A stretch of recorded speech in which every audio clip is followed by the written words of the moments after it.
Our story begins with our protagonist opening his eyes and wondering where he was. Meanwhile, in the realm of the ancient immortals, the Lord's residence's mighty powers were released outside. A man named Jan Tian shouted, "May heaven bless our Lord's family and the birth of his only heir." Then the man told Tian that the madam had given birth and it was a boy. Tian excitedly ordered the man to quickly bring his grandson out for him to see. A minute later, Tian was happily carrying his grandson in his hands. Our protagonist, who reincarnated as a baby, wondered if it was another world. Tian looked at him excitedly and happily and called him son. But then two powerful lights came down in front of them and slowly turned into people. One of the old men told Tian that the madam had finally given birth after carrying for 10 years. The other got his permission to hold the child. But the two men were shocked to see a dragon flame near the child's chest. They knew it was the ancient divine body and thought it was a pity. In nature, various good things are influenced by the heavens and earth. This gives rise to special body types, known as the 3000 physiques. Among these, the ancient divine body ranks in the top 5.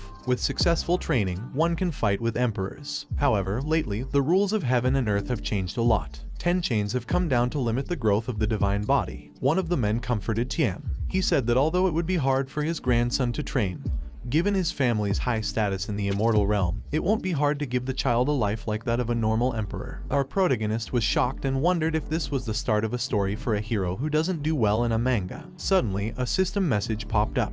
It congratulated him for getting the ancient divine body system. It asked if he would like to sign in but warned that first-time sign-ins might get a big hit and a rare 5-star reward or higher. He wondered what the ancient divine body system was, but he signed in because he thought it was interesting.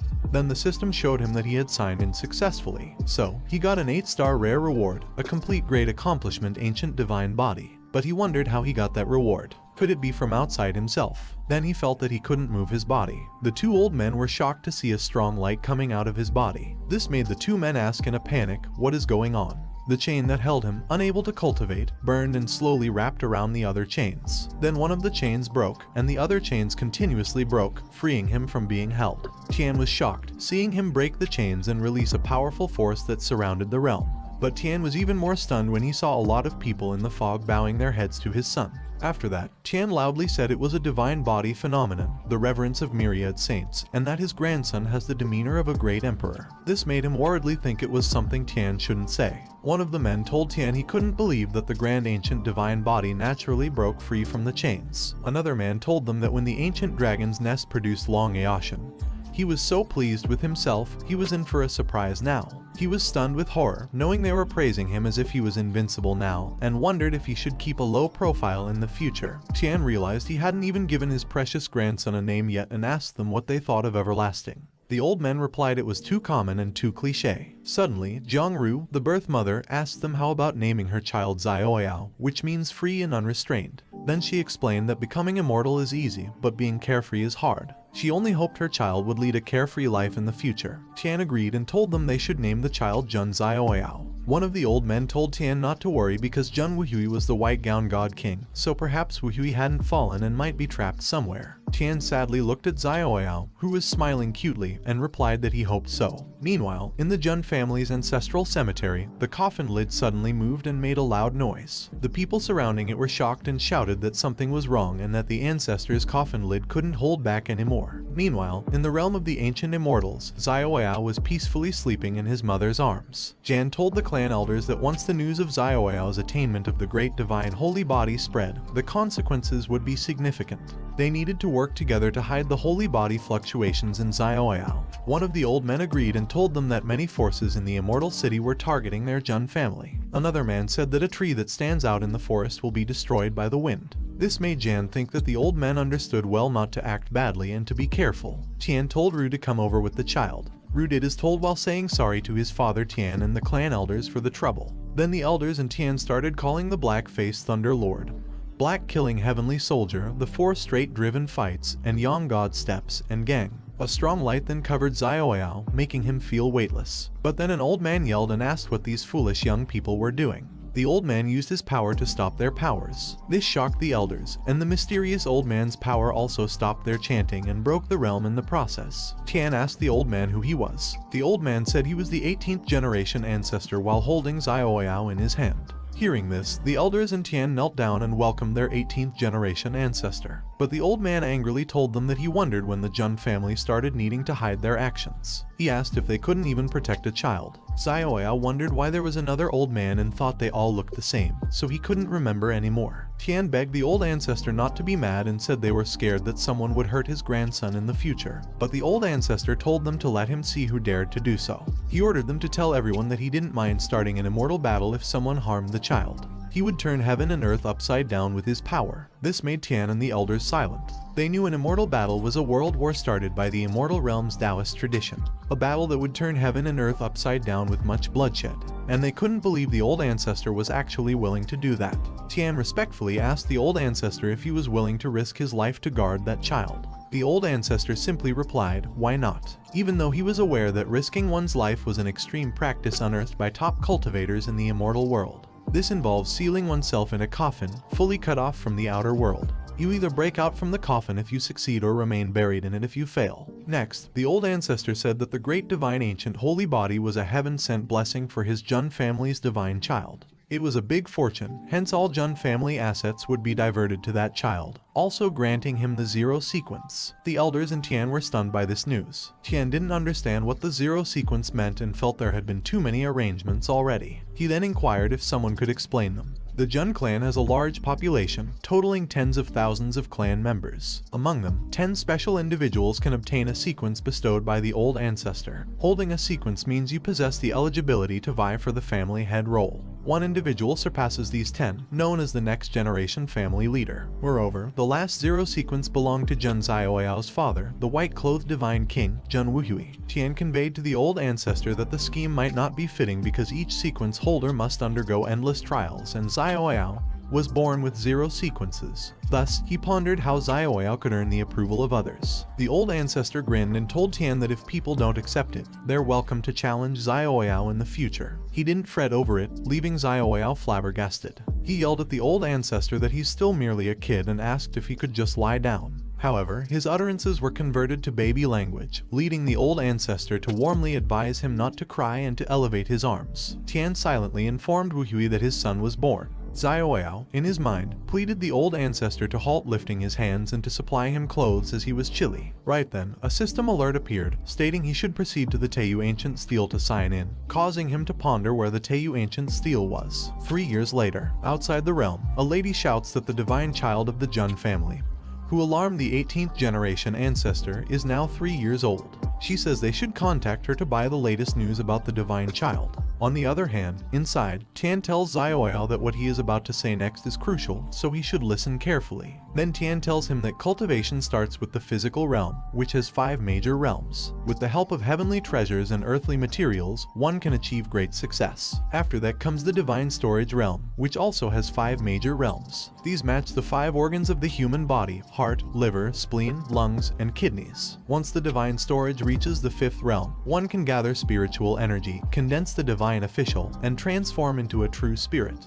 He asks his grandfather how long it takes to break through the divine storage realm. Tian replies that it takes 5 years for an ordinary person and 3 years for a genius. But for him, maybe 1 or 2 years will be enough. He asks why only 1 or 2 years when he feels like he could break through at any time.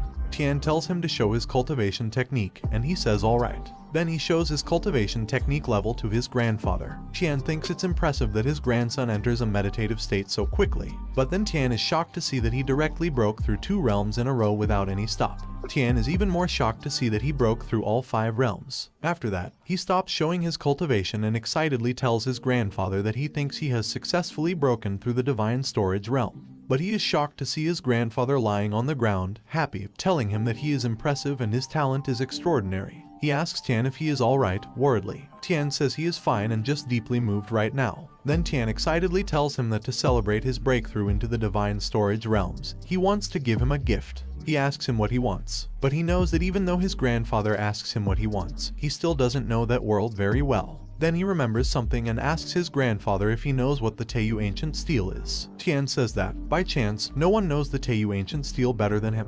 Then Tian tells him that it is a stone steel standing in the desolate Tianxian domain. As long as they attack it, it can measure their physical strength. Then later, their Jun family dug it up and placed it in the martial arena for the younger disciples to test their physical strength. He was amazed that it was quite close. Then he sweetly asked his grandfather if he could take him to see the Teiyu ancient steel, because now that he had broken through the divine storage realm, he could also test his physical strength. Tian laughingly lifted him up while agreeing and told him that his grandfather would accompany him. He flatteringly told his grandfather that he was the best. Meanwhile, in the martial arena, someone stepped on the stage. The lady touched the stone steel, looked at it to check it, gathered her power in her hand, positioned herself while aiming her fist at the stone steel, and punched it using her Zhentian golden palm power. After that, she looked at her hand, waiting for the light to slowly disappear, and saw that her Jin was 150,000. The man with other people was shocked that she got 150,000 Jin and asked how old she was. The lady next to him replied that she was the girl from the branch family and she seemed to be quite famous. The blue-haired lady called her Jun Linglong to tell her that she was known as the 7 skillful Linglong heart,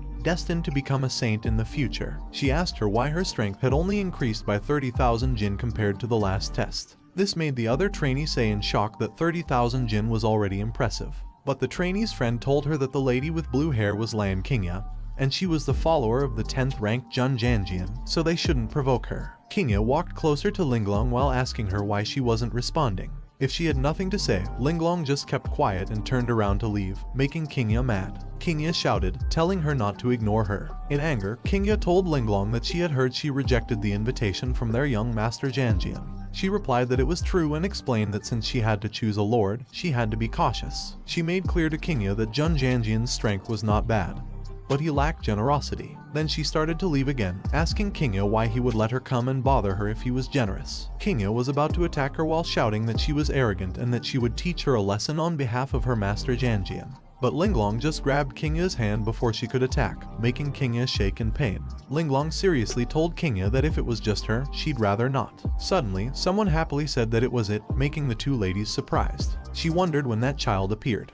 On the other hand, the system showed Xiaoyao that he had arrived at the check-in location, Teiyu Ancient Steel, and he checked in successfully while he was touching the steel stone. The system also congratulated him for receiving a 6-star and gaining Divine Elephant Imprisoning Kai. Then the system showed him that the reward was being distributed. It started with myriad forms of elephants, endless transformations. Then the giant elephant matured into a juvenile stage, transforming into a dragon elephant. Next, the dragon elephant turned into its original, primitive form. Lastly, the original, vigorous elephant's power transformed into the divine elephant, marking the ultimate completion. He figured out that it was a 6-star reward, a divine elephant imprisoning Kai, and remembered that the reward he got last time was the complete primordial saintly body, which seemed to be 8 stars. This made him wonder if the star level indicated the strength of the technique and what the highest number of stars could be. Suddenly, Qingya loudly asked him who he was and if he knew where that place was. She then told him it was not a place for kids. He looked back annoyed by Qingya's noisy voice and told her he was Celestial Emperor Palace's Jun Xiaoyao, and asked her if she had any objections. Linglong was shocked upon hearing this, and the people there were shocked too, wondering if he was the one who caused the 18th generation ancestor to come out of seclusion and who was granted the title of Divine Child. Qingya looked around in panic, wondering what was going on and why everyone was getting agitated. Suddenly, someone pushed Qingya's head down, and Linglong slammed her head on the ground while respectfully telling him that they were paying respects to the Divine Child, thinking that Qingya, a troublemaker, definitely did it on purpose. Then Qingya hurriedly told him that she was paying respects to the Divine Child and apologized for her earlier rudeness. She then begged him to forgive her. The people were frozen for a moment, but then immediately bowed down while shouting that they were paying respects to the Divine Child. He was stunned to see them bowing down to him and disappointedly wondered what was going on. Shouldn't someone jump out to question at that point? Then he scolded them in public to establish his authority. He decided to forget about it, thinking that he had come to the Teiyu Ancient Steel that could test physical strength. If he had come that far, it wouldn't make sense not to give it a try. He focused on his body, released his Vajra elephant in myriad transformations, and began to transform it into a divine elephant that released a powerful red light. This left Linglong and Qingya stunned and shocked. When he was done, he opened his eyes and struck the steel stone. After that, the fog slowly faded away, the steel stone shook for a moment, and showed that he got 10,000 Jin. This left the people open-mouthed in shock. He thought it was amazing because, even without invoking inner spiritual energy, it still had that kind of power. He really got something good again. But then he heard someone asking if he was only 3 years old. Someone said that he had the best resources since birth. One of the people told everyone that his power was quite impressive and that they couldn't expect too much from a 3-year-old child. But still, he did not live up to the title of divine child. He smiled, wondering if it was what they call not convinced. But he knew it had to be that way. Then he released his true cultivating power while saying it was interesting. The ground shook because of his power, making people panic. Kingya wondered what it was because she had never felt such terrifying, oppressive pressure, not even from her master Zhongjian.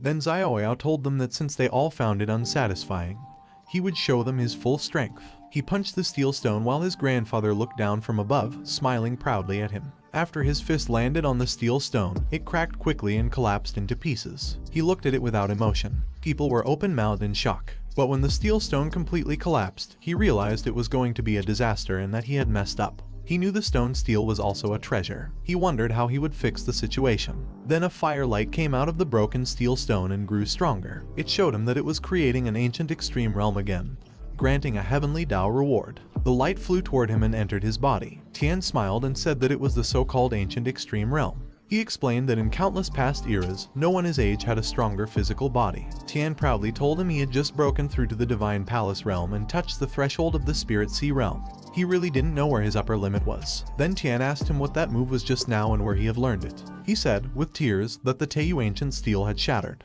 But Tian told him that even if it was broken, it was no big deal. He lifted one of the huge stones and asked his grandfather how he could say that. It was one of the treasures of their Jun family and maybe it could still be used if patched up. Tian laughed hard and teasingly told him that he had such petty concerns. Tian lifted him up and told him not to worry. Their old Jun family had plenty of treasures, they wouldn't miss that one. Tian put him on his shoulder and said they should go back. He would explain the methods of the Spirit Sea realm. But then someone stepped in front of them. Linglong begged them to wait. Tian angrily asked her what the matter was. She felt crushed because the pressure was so intense. Still, she knelt in front of them and shouted that she, disciple Jun Linglong, wished to serve the Divine Child as her master. She begged them to let her become the Divine Child's attendant, making him confused. The people were shocked upon hearing her, and Kingya was pissed, knowing that even her young master Zhuangjian had personally designed to recruit her. This made her wonder if Linglong was trying to trample on the face of her young master Zhuangjian. On the other hand, Xiaoyao was silent for a moment and got off his grandfather's shoulder. Then he asked Linglong why, which made her confused. Then he asked her why she wanted to become his attendant.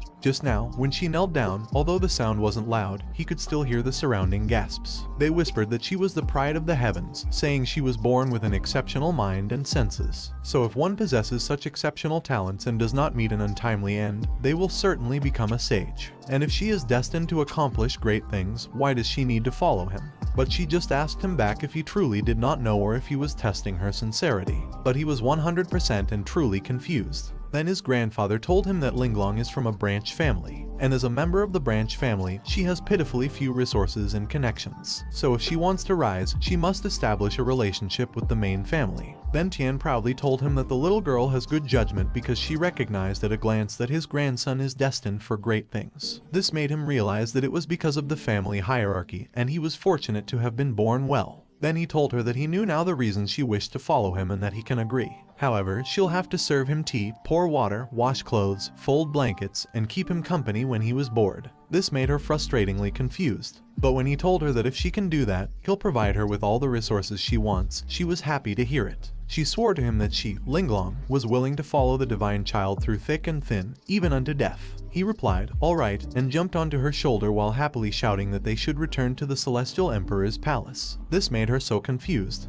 But then his grandfather asked him if being lifted up by his grandfather wasn't special, and he replied, no, then told his grandfather to stop joking. Compared to a muscular old grandfather, a young lady is definitely better. This made his grandfather shocked and tearfully asked him what did he say. Linglong asked him if it was really okay, and he told her not to worry and that they should go. While his grandfather was sulking on the ground, Linglong just wondered if she wouldn't be kicked out of the Jun family tomorrow morning for stepping in with her left foot first. On the other hand, someone was running fast. While running, Kingya thought she must notify her young master Zhuangjian as soon as possible. Then she jumped into the center of the forest and caught her breath in relief, knowing that she arrived at their master Zhuangjian's realm. She was afraid that she'd drunk her saliva and was about to start walking when a sword attacked her. Someone told her to stop. The men in the tree branch told her that she should know that their young master was in seclusion, so she shouldn't disturb him. But she shouted at them that something big had happened. The kid called Jun Xiaoyao broke through the ancient extreme realm, and even Jun Linglong chose to follow him,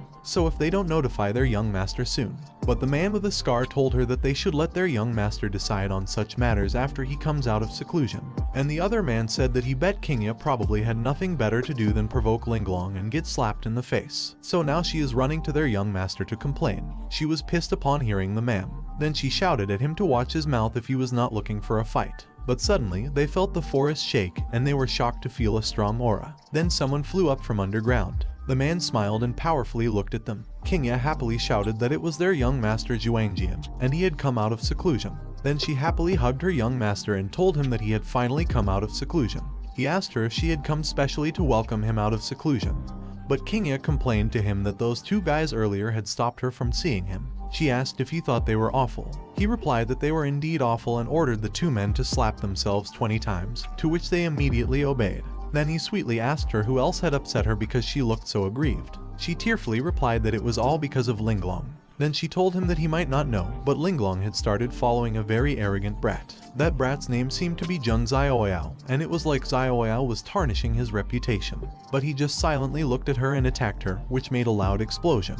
The two men who were slapping themselves were shocked. A few seconds later, he asked her if she hadn't gone around shouting his name in front of Xiaoyao. He told her that she had really been spoiled, but she was just silently shocked and confused. Jiangyin knows that Xiaoyao is the son of the Wuhui clan uncle and the Jiang family's goddess, also quite favored by the 18th generation ancestor. So if they offend him, they might lose their 10th sequence position. Jiangyin knows they have to go apologize. Meanwhile, in the Celestial Emperor's place, Tian was angrily looking at Xiaoyao, who was trying to avoid his grandfather's gaze. Tian sulkily told him that their Xiaoyao, at a young age, turns out to be quite the charmer and that now he has got a young lady.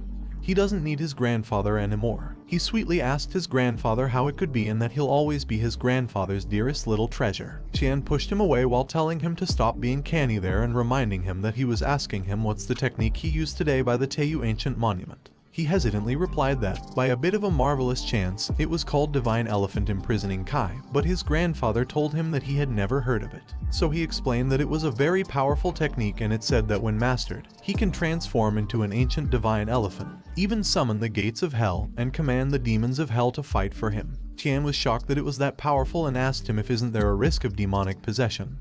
But he replied that there shouldn't be. Tian told him that in any case, it was good that he was putting in the effort, and when he turned 10, they will hold a grand feast for him because, at that time, the many powers, ancient families, and supreme clans of the wild heavenly immortal realm will all attend. When that day comes, they will publicly reveal his zero-sequence identity to the entire immortal realm. That will mark the beginning of his era, making him gulp in shock and fear. Then the system popped up, congratulating him for a new check-in location triggered and told him to check in at the 10th birthday feast, making him confused and wonder if it means he has to wait for 7 years, if isn't that time frame a bit too long, and what exactly is the pattern of those check-ins. Suddenly, Linglong appeared behind him and told him that Jun Juangjian from the Heavenly Emperor's palace requested an audience outside. He shoutedly asked her how she could just appear out of nowhere and that she scared him, but she reminded him that he said she can treat that place like her own home and be at ease, making him tell her that she sure is making herself at home. But he told her to never mind it and asked who did she say wants to see him and who is Jun Juangjian. She replied that Juangjian was the young master that Lan Qingya follows and he is of the same clan as him, considering him his clan brother, but he just asked her who is Lan Qingya again. She replied that it was the little girl with the incredibly noisy voice, making him remember Qingya and told Linglong that when she said incredibly noisy voice, he knew who it was. Then he asked her what that clan brother suddenly wants from him, and she replied that his subordinate dares not make any assumption, to which he replied alright and ordered her to take him to meet that clan brother. But a minute later, he was shocked in horror when he saw someone tied to the vine torn. Juangjian told him that he heard that one of his followers had been acting disrespectfully and offended a brother of his, so today, he specially brought her to apologize with a token of humility. He hoped that he, his esteemed clan brother, can be generous and forgive that young girl, making him pissed, wondering what Juangjian means by apologizing with a token of humility,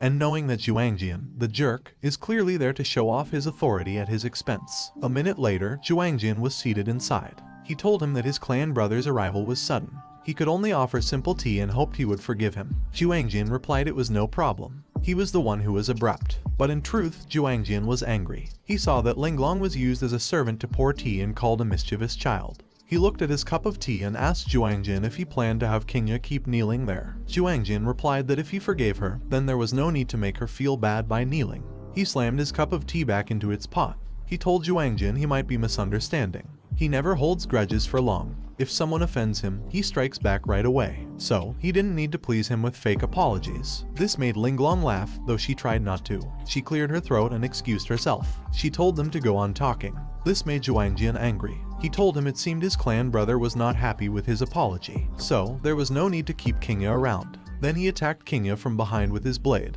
This made a loud noise and destroyed the realm. Luckily, Linglong grabbed Qingya in time. She said it was all very crude. She asked Qingya if this was the Jun Juangjin she had been so worried about. Qingya stayed quiet, but Juangjin heard it and got angry. Xiaoyao told Juangjin he was acting too fast right in the Heavenly Emperor's palace. He asked if Juangjin was trying to provoke him. Juangjin was scared and said it was a misunderstanding. He was the divine child of the Jun family, so why would he dare to offend him? Xiaoyao asked Juangjin if he really meant it. Then he turned the table upside down and told Juangjin he somehow didn't quite believe him. Juangjin was shocked by his action, but he was mad that Juangjin had come into his territory to discipline his subordinates. He even wanted to kill someone in front of him, making him wonder who he was trying to scare. Because he knew that if he were really just a 3-year-old, he might have been scared. Sadly for Juangjin, he had messed with the wrong person. Juangjin was thrown due to his attack and was shocked, wondering if it was the strength of a 3-year-old. He got down on the floor and asked Juangjin to confirm that he hadn't lied to him,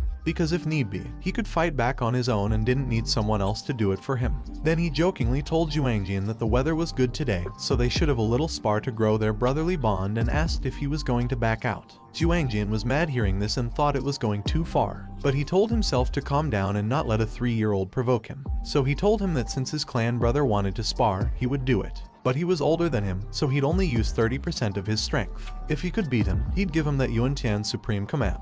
But if he couldn't win, he should say sorry for his proud behavior. He was confused about what Yuantian's supreme command was. But then he heard Linglong telling him in his mind that it was good stuff. Since Juangjin had offered it himself, he shouldn't be shy and should beat Juangjin up to get the token, because that token might be tied to a legendary supreme secret treasure. He asked her to tell him more, and she explained that the term supreme refers to those who stand at the top of the ancient immortal realm, eternal and unbreakable. Then she told him to think about how many good things would be in a secret treasure left by such a strong being. He smiled and said that was how it was. He then creepily told Juangjin that he was very generous and thanked him for it, making Juangjin shocked and shaky, thinking that the divine child of the Jun family might just be a money grubber after all. A few minutes later, Juangjin wondered what was going on and what exactly happened. He knew that he was the highly esteemed 10th sequence of the Jun family, a universally recognized genius, which made him wonder why he was being suppressed by a 3-year-old and thought that there was Xiaoyao twisting and turning is so disgusting. Xiaoyao excitedly told Juangjin to hang in there, making Juangjin pissed that he really want to beat Xiaoyao up black and blue. Then people appeared in their surroundings to check what was going on and saw that the 10th sequence Jun Juangjin and the divine child Xiaoyao had a spar. One of the men shouted that the divine child was just 3 years old and it was bullying. But the other man told him that it was hard to say because up until now, Juangjin has been the one being suppressed. Juangjin relaxed his body, thinking that he can't let Xiaoyao lead him by the nose. Then he released his power, thinking that since Xiaoyao was designed as the divine child by their 18th great ancestor, Xiaoyao naturally had exceptional abilities, so he figured out that he had been too arrogant and should take that more seriously. The people around them were shocked to see that Juangjin activated the Purple Emperor's sword technique, making them ask if Juangjin really needed to use it against a 3-year-old and think Juangjin really couldn't take a loss. Hearing them, Juangjin was pissed and told them in his mind that they have no idea how weird that kid was while he was telling Xiaoyao to be careful not to get hurt. Then he jumped towards Xiaoyao to attack him with his sword. Linglong, who was watching them, knows that the Purple Emperor's sword technique is considered an advanced technique even within the main lineage of the Jun family. 9 sword oars intertwine into a net, blocking off all escape routes for the opponent, making her think that Juangjin is aiming to finish that spar off seriously, but she thinks it doesn't really matter. Xiaoyao lifted his hand forward to meet Juangjin's attack. Then he simply tapped Juangjin's hand, which made Juangjin ungrab his sword, making him panic and look at it in horror. Then he told Juangjin that he always felt that his clan brother was weaker than he had imagined. Then he kicked Juangjin's face, which made a loud explosion and teeth flying into mid-air. Juangjin looked at his flying teeth, wondering if it was his tooth and why his tooth was flying in the sky. Then he collapsed, wondering what had happened. Xiaoyao grabbed the supreme token and told Juangjin that he would take it. Suddenly, the system showed that it had detected the key item and that he had a new check-in location. It then told him to check in at the Yuantian Supreme Secret Cache, making him say that it was really an unexpected delight. On the other hand, Linglong told Qingya that the man on the ground was Jun Xiaoyao, the one she always talked about. Neither Xiaoyang's skills nor his character were impressive, but she was never that smart to begin with. She reminded her not to be fooled by people like him. Qingya snatched back her hand while shouting that it was enough and that she didn't need her pity. Then Qingya turned around to leave. She said Jun Xiaoyao, Yung Linglong, and Jun Xiaoyao's names, but before she left, she tearfully shouted to them that she would make all of them with the surname Jun pay the price. Linglong frowned in confusion. He told her that she sure knew how to talk, no wonder people disliked her. She asked him if she wasn't just telling the truth, but he just frustratedly told her that if she got beaten up outside someday, she shouldn't come looking for him because he didn't want to deal with it. This made her more confused. Summer passed by in that noisy and bustling manner. Autumn leaves fell, winter awakened, and spring blossoms bloomed. Unbeknownst to them, time had cycled through another 4 seasons. 7 years later, a little girl happily shouted that she had finally arrived. People in the street were happily walking and chatting. The little girl and her sister excitedly asked if it was the Jun clan's divine island because it was so lively and it would be nice to meet some cute little ones. On the other hand, inside the realm, the speaker announced to everyone that Daoji Tianzong was there. He presented 9 volumes of Taoist scriptures as a gift for the divine child. Day in Holy Land was there too, offering a bottle of spirit jade marrow and 100 pieces of top-quality divine origin for the divine child. The princess of the great merchant dynasty was there as well, offering a precious treasure, a map of mystic mountains and rivers. Meanwhile, 2 men were walking up the stairs, each holding something in their hand. One of the men told his friend to be careful. They were carrying the formal attire for the divine child's 10th birthday banquet, and should not ruin it. His friend happily said that many noble families and clans were there to celebrate the divine child's 10th birthday. It was a grand occasion. When asked why he was happy, as they were not there for him, his friend replied that he was just sharing in the glory. He added that their divine child had been extraordinarily talented from a young age. With that retreat, he might even break through to the true spirit realm. A moment later, the 2 men arrived at their destination. One of them respectfully welcomed the divine child as he emerged from seclusion. He told Xiaoyao to bathe and change into his attire for the 10th birthday banquet.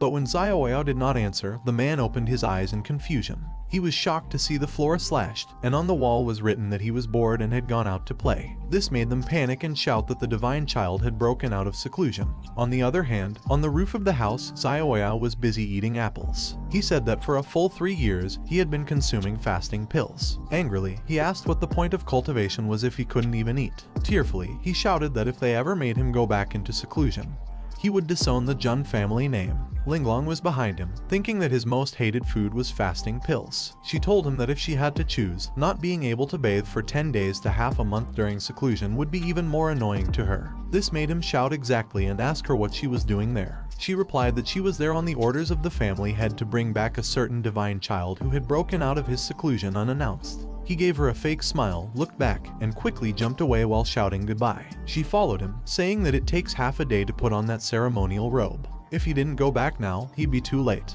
But he kept running away, telling her to forget formality. He was not wearing that heavy, cumbersome ceremonial robe and would make it back when he was supposed to. So, she should chill out. Suddenly, he heard someone shouting for help. Confused, he stopped on the roof of one of the houses and saw people gathering around. The little girl angrily asks the man why he is screaming and calls him an ugly monster. Then she shouts at the man that he was the one who hurt little Gray's tiny foot first while showing her bird. The man replies that he has already apologized, but the little girl angrily asks him what good does apologizing do when her little Gray's talon is fractured. The other man panicky tells the little girl to calm down and asks if they can't work that out amicably and what kind of compensation she needs to let his young fellow off the hook. But the little girl gets angrier and asks the man who cares about his compensation and what if he takes her for a low-life scammer. Then she angrily shouts that the man broke her little Gray's leg, so she'll break one of his legs to make it fair. This makes the man fearfully ask her to spare him. Xiaoyao, who is looking from above, wonders where that unruly brat comes from and how dare she bully people on his Jun family's territory. He knows that judging by the aura, that little girl is also a cultivator. While he tosses his hidden weapon, a leftover fruit core,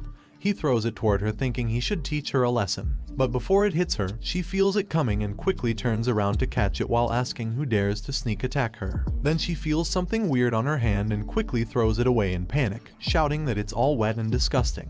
He laughs loudly and tells her that it serves her right and it's what she gets for bullying ordinary people. She furiously looks at him and angrily asks him where that ugly monster popped up from. How dare he meddle in her affairs, and if he knows who she is. But he just tells her that whoever calls another an ugly monster is the actual ugly monster, so she is the real ugly monster there. This makes her furious and she shouts that she is infuriated. Then she jumps toward him and launches an attack behind him. He thinks she is quite fast, but he easily dodges her while teasingly telling her that she missed. Then he jumps backward to make a distance between them, knowing that it was not a force meant to harm. So he figures out that she doesn't really want to hurt him and maybe she just wants to vent. She angrily tells him to stop running and come fight her for 300 rounds. She calls him a rat and an ugly monster, but he just teasingly laughs and tells her that if she can't even catch him, what's the point of fighting? If she is so capable, she should come catch him. Then he calls her a little ugly monster. She angrily chases after him while telling him that she'll kill him. But he just runs while laughing, planning to just lead her away because he doesn't want to escalate the situation. Meanwhile, Linglong stands on some roof and looks silently at them. She knows the emblem on that little girl's cloth is from the Jiang family of Qingzhou. She also knows there is a young lady of the Jiang family at that little girl's age. This makes her wonder if the little girl is that young lady because, if so, it would be troublesome. Linglong chooses to watch the drama unfold, thinking it seems like it will be interesting. On the other hand, Xiaoyao and the little girl arrived at the river. When he realized it, he stopped running.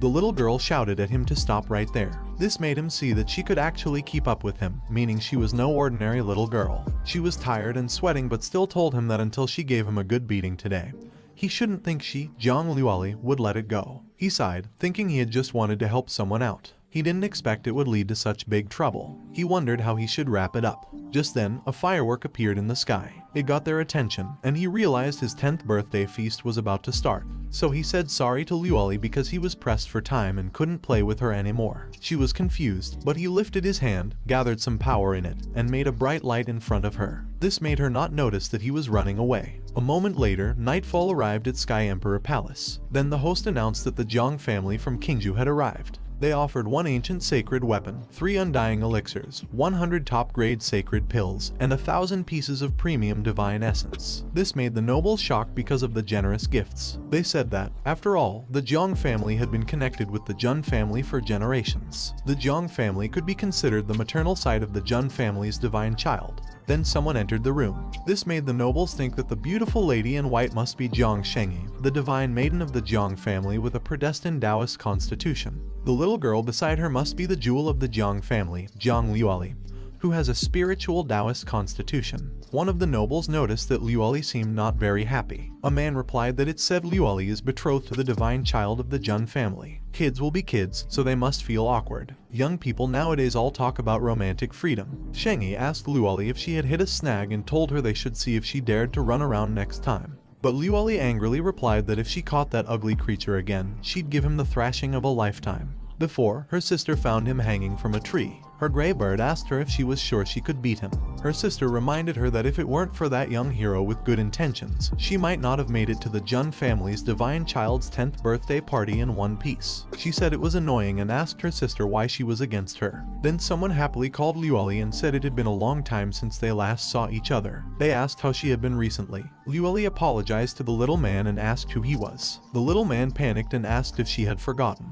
He reminded her about the Luoyu secret realm. She said she remembered now. The little man respectfully and proudly said he was Yi Xingyan from the ancient Yi family. But Luoli just walked past him, saying hello and goodbye at the same time. Shengyi whispered to Luoli that she was being rude. Luoli said she couldn't help it and told her sister that she had face blindness, so she couldn't remember such common faces. An old man with Xingyan asked if he was alright. Xingyan shyly said he thought being ignored by Luoli was awesome. The old man sighed with relief and said as long as he was happy. A moment later, when everyone was settled, Tian walked toward the stage. He noticed that almost everyone had arrived. He thanked everyone who had traveled far to attend his grandson's 10th birthday feast. As Tian walked to the stage, he heard people say they'd heard that the Jun family's divine child defeated the 10th sequence at the age of 3. They wondered what Xiaoyao's level was now and guessed he had probably reached the true spirit realm. Tian smiled proudly and saw that quite a few eager young people had come. He saw the 10th sequence, Jun Zhuangjian, 7th sequence, Jun Zuwang, 5th sequence, Jun Wanji, ancient Yi family, Yi Xingyan who wanted to sit next to Luoli, and Qingzhou Jiang family, Jiang Shengyi and Jiang Luoli.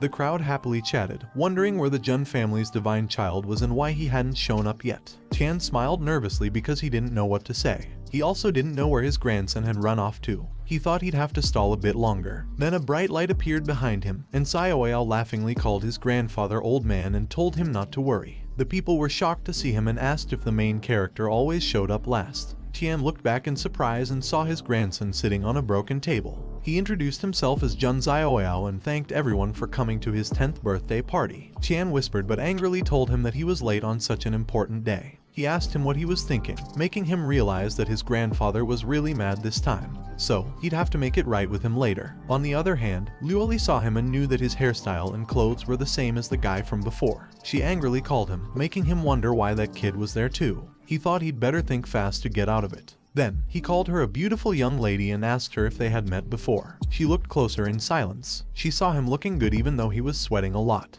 But she thought that, up close, the guy was not nice to look at. So, how could he have such a cute face? She thought she must have mistaken him for someone else. This made Luoli wonder if Xiaoyao could also be an expert. Shengyi noticed that Luoli's old habits were showing again. She always acts like this when she sees something she finds cute. Suddenly Tian thought something was going on. Then he slapped Xiaoyao's back and whispered to him that he wasn't bad.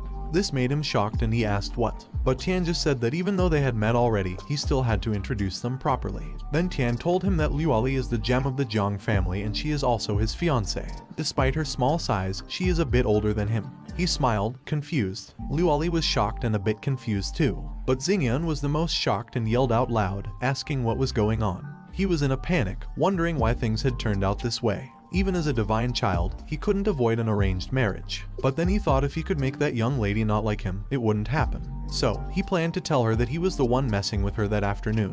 When he was about to say it, she grabbed something inside her clothes and put something round and shiny in his hand. He asked her what it was, and she sweetly replied that it was an elixir made from the water of the fountain of youth. She told him to eat it quickly and promise her to keep that face and not grow up. Otherwise, he wouldn't be cute anymore. He knew it wouldn't work because Luoli was also quite sick. But then he calmed down and told himself to keep thinking. Then he figured out something and thought there must be a way to get out of that engagement. He looked at the people behind him and thought the answer was Linglong. Then he pointed at Linglong and signaled that she better step forward quickly. He said they had already promised themselves to each other and told her to name her price. Linglong was in big shock and thought he was a stingy divine child. She signaled that she refused because she still wanted to leave alive. But he reminded her that she was his attendant, so it was her sworn duty to follow his orders. She chose to resign and apologize to him, making him mad. He knew she just wanted to watch the show and told her to tone down her smile. The people gathered around them and said a smart man and a pretty woman were truly wonderful, and they were a match made in heaven. He smiled but wondered if any of those people thought that he was still just a 10-year-old child. He hoped that someone would break that progression. Then someone slammed a hand hard on the table. Xingyan shouted that he did not agree with the marriage, making him so happy that he had tears in his eyes. The old man with Xingyan told him not to mess around, but he made clear that he wasn't messing around. Tian yelled that it was foolish and asked when it would be their Yi family's turn to meddle in the Jun family's marriage. But Xiaoyao stopped his grandfather and walked closer to Xingyan. He then made a respectful gesture and politely asked Xingyan for his name. Xingyan said his surname was Yi and his name was Xingyan. Xiaoyao smiled and told Xingyan that, since ancient times, for something like wife kidnapping, one had to show strength. Xingyan was shocked and asked him if the Jun family's divine son wanted to compete with him. Xiaoyao smiled and nodded in agreement. A moment later, outside the palace, the nobles couldn't believe that the Jun family's divine son and the Yi family's young master were about to fight. They thought there would be a good show to watch. On the other hand, someone told Zhu Wang that he heard she had come out of hiding just to attend Xiaoyao's 10th birthday. She replied that after all, that clan brother had defeated him at the age of 3, so she was a little curious. This made Zhuangjian mad, but he knew that compared to Zhu Wang, what was even stranger was that person. He looked at Wanji and thought it was odd that Wanji would come to such a banquet too. A minute later, in the courtyard outside the ballroom, the old man who was Xingyan's uncle and named Fu told them to be sure to stop in time. Xingyan assured Fu not to worry because he had a sense of proportion. He then launched towards Xiaoyao using his star finger attack while asking Xiaoyao for his advice. The people say that the star body of the Yi family really lives up to its reputation. They don't know how the Jun family's divine son will deal with him. But Xiaoyao just lifts his hand and taps Xingyan's hand away. Xingyan launches an attack from his left hand. Luckily, Xiaoyao avoids it. Still, Xingyan tries to attack him over and over again. Xiaoyao keeps avoiding the attacks, looking scared. After the attacks, Xingyan stops and Xiaoyao tries to balance himself. Xingyan can't believe that Xiaoyao is dodging everything. To an outsider, it looks like Xiaoyao is barely holding back Xingyun's attacks. But the truth is, Xingyun can't actually touch him at all. Xingyun looks at Liuali, who is watching from the side and saying that it's amazing. Xingyun grits his teeth in anger. He thinks he must not lose in front of Liuali. Then he activates his power and shows his star's real body skill to everyone. This makes Xiaoyao think that it looks a bit bad. Then Xingyun gathers his star cloning power in his hands. He shouts at Xiaoyao to show him how he will dodge this time, making Xiaoyao shout that he is done. Then Xingyun attacked him, making him shout wow in shock. But he knew that if it kept going like this, he might be torn to pieces by that moves. So he activated his power and attacked back using his elephant subjugation fist. Shengyi shouted that it was a golden aura, the ancient sacred body. People were shocked, thinking it was no wonder Xiaoyao had sparked a vision of the All Saints cult 10 years ago. But one of them asked if there weren't rumors that the ancient body had become a useless body. The man replied that he was afraid the Jun family spent a lot of resources to help Xiaoyao break some shackles. Even so, the road of the ancient sacred body is not long. Xingyun and his power met in the center, but he got thrown in mid-air. This made Xingyun confused and Tian shocked in fear. He fell hard on the ground, making everyone there freeze. But Linglong frowned in confusion while he was coughing out blood. Fu shouted in panic and immediately rushed towards Xiaoyao, asking Xingyun how he could do it to a 10-year-old. He replied that he didn't, because at that time, Xiaoyao winked at him, which made him confused. Then Xiaoyao slowly took his power back and purposely threw himself away, making Xingyun realize that he did it on purpose. He coughingly grabbed Fu's clothes and told Fu not to be hard on Xingyun. After all, it was the competition that he suggested, and Xingyun's cultivation is unparalleled. So he was defeated, and, as they all know, the ancient sacred body is indeed a useless body. His skills are not good and he didn't want to ruin Liuali's future. It was best to end the engagement between them. This made his grandfather mad and he told him to wait. Liuali was mad too, knowing that he was just trying to get rid of her. Then Liuali called him brother and told him to rest assured. Even if he was a useless body, she would never leave him. This made him shocked and he told Liuali that she was older than him, so she should not call him brother or come close to him. On the other hand, someone broke his cup of tea. Wanji said it was nonsense, but as you'd expect from a direct descendant born with a golden spoon in his mouth. Xuangjian told Wanji that they were all direct descendants born with a golden spoon in their mouths. They didn't know how long they had to work hard to get something, but those people were born with it. Suddenly, someone shouted, asking what the hell it was and if it was the ancient sacred body. This made people in the palace look at the huge shining gold light at the top of the palace. The man with horn and two beasts beside him was mad, saying he couldn't even defeat a little firefly. So why did he deserve to be called the sacred body of the human race? This made him confused, but Tian knew those people were the dragon clan. Then the man called Lan Qingya, who was with them, and kicked her. He asked her if she was kidding him. The man was mad and told Qingya that he had come there, especially after hearing her say there was an ancient sacred body that had broken his shackles. A few months ago, in an ancient dragon sanctuary, the people cheered their drinks and congratulated their Prince Long for successfully fusing with the dragon essence. They proudly shouted that if the dragon essence were an ordinary person, their body would have burst by now. So only someone as extraordinary as their Prince Long could refine it. The ancient dragon prince, Long Heashan, asked them what is one dragon essence when his elder brother has already fused and refined 3. He shouted that sooner or later, he'll be just like his elder brother, making his people wish him to achieve great things soon.